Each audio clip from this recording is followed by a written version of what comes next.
Hello guys, என் பேர் Loki. Welcome back. இன்றைக்கி நம்ம சேனலில் வந்திருக்கிற வெறித்தனமான மேனுவா தான் fated to be loved by villains. இதோட எபிசோடு 1ஓட எக்ஸ்பிளனேஷனை தான் இப்போ பார்க்க போகிறோம். கதை சும்மா ராக்கெட் வேகத்தில் விறுவிறுப்பாக போகுது.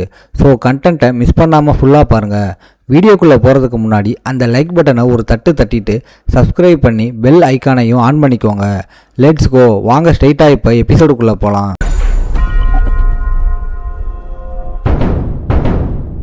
ஸ்டோரியோட ஸ்டார்டிங்லேயே சேவியர் ரைசிங் அப்படிங்கிற ஒரு அகாடமி கேம், சும்மா யூத் பசங்களுக்காகவே செதுக்கப்பட்ட ஸ்டோரி. அதில் வர கேரக்டர்ஸ் எல்லாமே வேற லெவலில் இருக்கும். நம்ம ஹீரோ கஷ்டப்பட்டு அந்த கேமை விளையாடி முடிச்சப்ப செம திருப்தியாக இருந்துச்சு. ஆனால் அடுத்த நாள் நம்மளால நினச்சி கூட பார்க்காத ஒரு ட்விஸ்ட் நடக்குது. நான் அந்த கேமுக்குள்ளேயே இழுக்கப்பட்டுட்டேன். கேட்குறதுக்கே ஷாக்காக இருக்குல்ல. நான் ஒன்றும் அந்த கேம் டெவலப்பரை திட்டலை. ஹீரோ மேலே எந்த பெரிய பாசமும் இல்லை. ஆனாலும் நான் டட் கேமலுங்கிற கேரக்டருக்குள்ளே மாட்டிக்கிட்டேன். டட் பையனுக்கு எந்த பவரும் கிடையாது. சும்மா ஒரு தேர்ட் ரேட் பேக்ரவுண்டு கேரக்டர். அவங்க ஊரில் விவசாயம் தான் மெயின். அங்கே எந்த மேஜிக் டஞ்சனும் கிடையாது. மெயின் ஸ்டோரியில் இவன் பேரே வராது. அப்படிப்பட்ட ஒரு பையன் ராயல் அகாடமிக்கு போகிறான்னு அவங்க ஊர்லேயே செம்ம நியூஸ் ஆகிடுச்சு. நம்ம ஆளு கிளம்புறப்போ அவங்க அப்பாவும் ஊர் மக்களும் சும்மா ஃபெஸ்டிவல் மாதிரி சென்ட் ஆஃப் கொடுக்குறாங்க. அவங்க அப்பா எமோஷனல் ஆகி அழுகுறாரு. நீ தான் நம்ம ஊரோட பெருமை, அங்கே போய் எந்த பிரச்சனையும் பண்ணிடாத. அகாடமியில் பெரிய இடத்து பசங்க இருப்பாங்க, நீ சும்மா சைலண்டாக இருந்துருன்னு அவங்க அப்பா அட்வைஸ் பண்ணுறாரு. நம்ம ஆளு அசடு ஒழிஞ்சிக்கிட்டு சரிப்பான்னு சொல்கிறான். அப்புறம் நம்ம ஆளு அவனோட சிஸ்டம் ஸ்டேட்டஸை செக் பண்ணுறான். ஸ்ட்ரென்த்துலோ, அஜிலிட்டிலோ, ஸ்டெமினாலோ, லக்லோ, அத்தாரிட்டிலோ ஸ்கில் எதுவுமே இல்லை. கேவலமான ஸ்டேட்டஸை பார்த்து நம்ம ஆளுக்கு வேர்த்து ஊத்துது. இந்த மாதிரி வீக்கான ஸ்டேட்டஸ் வச்சுக்கிட்டு எப்படி அகாடமியில் தப்பிக்க போகிறோம்னு செம்ம பயம். நான் ஒரு வெறித்தனமான பிளேயர், ஆனால் இவ்வளவு கேவலமான ஸ்டார்டிங் ஸ்டேட்டஸ் நான் பார்த்ததே இல்லை. அகாடமியில் சேர்ந்து ஒரு கிளாஸில் சேர்றது தான் சிஸ்டம் கொடுத்த ஃபஸ்ட்டு டாஸ்க். இதை பண்ணலைன்னா கேம் ஓவர் ஆகிடும். என்னோட உசுருக்கு உழ வைக்கிற எந்த வேலையும் நான் பண்ண மாட்டேன்னு முடிவு பண்ணிட்டு நம்ம ஆளு அவங்க அப்பா கிட்ட சமைக்கத்தா, கவலைப்படாதீங்க, நான் யார் கண்ணுலையும் படாமல் இருப்பேன்னு சொல்கிறான். என்னோட மார்க் எல்லாம் ஆவரேஜுக்கு கீழே தான் இருக்கும்னு சொல்லிட்டு ட்ரெயின் ஏறுறான். ஆனால் விதி நம்ம ஆளை வச்சு செம்மையாக ப்ளே பண்ணுது. நம்ம ஆளுக்கு எதுவுமே நினச்ச மாதிரி நடக்கலை. லோனராக இருக்கணும்னு நினச்சா என் அகாடமி லைஃப் ஸ்டார்ட் ஆகுது. ஏன்னா அவ கூட ஒரே ட்ரெயினில் மாட்டிக்கிட்டேன். நம்ம ஆளுக்கு முன்னாடி ஒரு செம கியூட்டான சில்வர் ஹேர் பொண்ணு உட்காந்துருக்கா. புக் படிச்சுக்கிட்டு டீ குடிச்சிட்டு வரா. ஆனால் அந்த அழகை பார்த்து ஏமாந்துடாதீங்க. கேம் ஆடின எக்ஸ்பீரியன்ஸில் எனக்கு அவள் யாருன்னு நல்லா தெரியும். அவள் தான் எலினோர் எரின் ஸ்டிஸ்டியன், அந்த வேர்ல்டோட ஃபைனல் பாஸ். சும்மா ரத்த காட்டேரி. ஸ்டோரியில் அவளுக்கும் ஹீரோவுக்கும் செம ஃபைட் நடக்கும். அவளுக்குள்ளே இருக்கிற டீமன் பவர் வெளியில் வந்து அவளை ஃபைனல் பாஸாக மாற்றிடும்.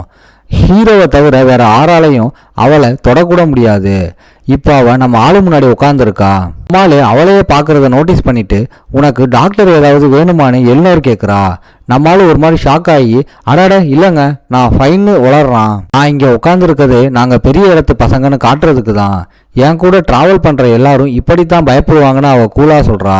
அவளோட வாய்ஸ் கோல்டாக இருந்தாலும் நம்ம ஆளுக்கு ஒரு மாதிரி ஸ்ட்ரேஞ்சாக தோணுது. இன்னும் ரொம்ப ஸ்ட்ரிக்ட்டுன்னு தான் கேமில் இருக்கும். இப்போ என்ன இவ்வளோ சாஃப்டாக பேசுகிறான்னு யோசிக்கிறான்.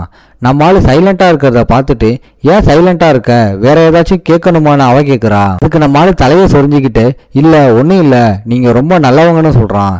இதை கேட்டதும் அவள் புக்கை கீழே வச்சுக்கிட்டு, நல்லவளா, இதுக்கு முன்னாடி நாம மீட் பண்ணியிருக்கோமான்னு கேட்குறா. இதை கேட்டதும் நம்ம ஆளுக்கு செம ஷாக் ஆயிடுது.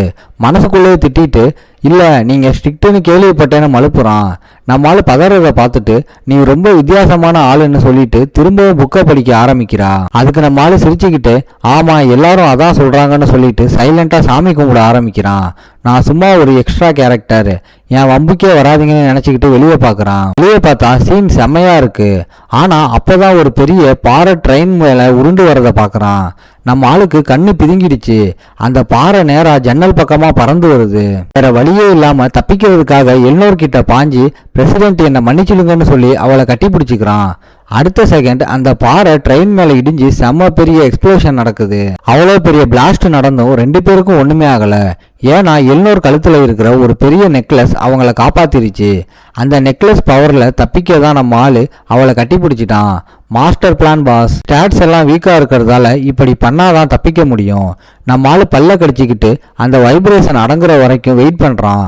அப்போ எலினோர், நீ ஓகேயா, எந்திரிக்க முடியுமா, வெயிட்டாக இருக்குன்னு சொல்கிறா. அவள் சொன்னதும் நம்ம ஆளு உஷாராகி பார்த்தா நம்ம ஆளோட முகம் அவன் நெஞ்சில் பதிஞ்சு இருக்கு. நம்ம ஆளுக்கு செம்ம வெக்கம் வந்து பதறி போய் ஏந்திரிச்சு சாரின்னு உளறான். ஆனா எல்லோர் கூலா பேசுறா. பரவாயில்ல, என்னை காப்பாத்த தானே இப்படி பண்ண.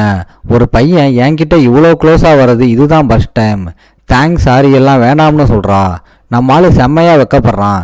ஏன்னா அவ மொத்தமா தப்பா புரிஞ்சுக்கிட்டா. நம்ம ஆளுக்கு என்ன சொல்றதுன்னே தெரியல. பேர் சொன்னா எப்போ பார்த்தாலும் வாண்டடா வந்து நிப்பாலோன்னு பயப்படுறான். என் பேரை சொன்னா என்ன பண்ணுவான்னு யோசிச்சுக்கிட்டு டட் கேம்பல்னு பேரை சொல்றான். எல்னோர் தலையாட்டுறா. சரி, இதை நான் மறக்க மாட்டேன், அப்புறமா உனக்கு ரீபே பண்றேன்னு அந்த வில்லி சொன்னதும் நம்ம ஆளுக்கு ஒரு சிஸ்டம் நோட்டிஃபிகேஷன் வருது. வில்லியோட அட்டென்ஷனை பிடிச்சிட்டீங்க, ஸ்பெஷல் கிஃப்ட் அன்லாக் ஆகிடுச்சுன்னு காட்டுது. டெஸ்பரேட் சர்வைவல் அப்புறம் லீத்தல் சாம்னு 2 ஸ்கில் கிடைக்குது. அதை பார்த்து நம்ம ஆளு சும்மா வாயை பொழக்கிறான். அப்போ கரெக்டா மெடிக்கல் டீம் வந்து ட்ரெயின்ல அடிப்பட்டவங்களுக்கு ட்ரீட்மெண்ட் கொடுக்குறாங்க. செக்யூரிட்டி நல்லா இருந்ததால பெருசா யாருக்கும் அடிப்படலை. செக்அப் முடிஞ்சதும் எல்லாரும் கிளம்புறாங்க. நம்ம டட் திரும்பவும் ட்ரெயின்ல உட்காந்து அவனுக்கு கிடைச்ச புது ஸ்கில்ஸை பத்தி செக் பண்றான். ஃபர்ஸ்ட் ஸ்கில் லிங்க்டு ஃபேட், அதாவது வில்லன் கேரக்டர்ஸ் நம்மளை நோட்டீஸ் பண்ணா நமக்கு நிறைய ரிவார்ட்ஸ் கிடைக்கும். இதை பார்த்து நம்ம ஆளு தாடையை சொரிஞ்சிக்கிட்டு யோசிக்கிறான். அவங்க ஊர்ல வில்லனே கிடையாது, அதான் இந்த ஸ்கில் இதுக்கு முன்னாடி வேலை செய்யல. புதுசா கிடைச்ச ஸ்கில் என்னன்னு பாப்போமான்னு ஆர்வத்துல செக் பண்றான். ஃபர்ஸ்ட் டெஸ்பரேட் சர்வைவல், ஆபத்தான சுச்சுவேஷன்ல போகும்போது நம்ம ஸ்டாட்ஸ் ஆட்டோமேட்டிக்கா இன்க்ரீஸ் ஆகும். டேஞ்சர் எந்த அளவுக்கு இருக்கோ அந்த அளவுக்கு பவர் கூடும். அடுத்த ஸ்கில் லீத்தல் சாம், இது வில்லன்களோட அட்டென்ஷனை ஈஸியா இருக்கும். சுச்சுவேஷன் எவ்வளவு மோசமா இருக்கோ அந்த அளவுக்கு இந்த ஸ்கில் பவர்ஃபுல்லா வேலை செய்யும். இதை பார்த்து நம்ம ஆளுக்கு சந்தோஷமும் பயமும் ஒன்னா வருது. இதோட இந்த எபிசோடு முடியுது. ஓகே காய்ஸ், இன்னைக்கு ஸ்டோரி எப்படி இருந்துச்சுன்னு கமெண்ட்ல சொல்லுங்க. இந்த வீடியோ பிடிச்சிருந்தா மறக்காம லைக், ஷேர் அண்ட் சப்ஸ்கிரைப் பண்ணிருங்க. உங்களை நான் அடுத்த எபிசோட்ல பார்க்குறேன். Bye guys.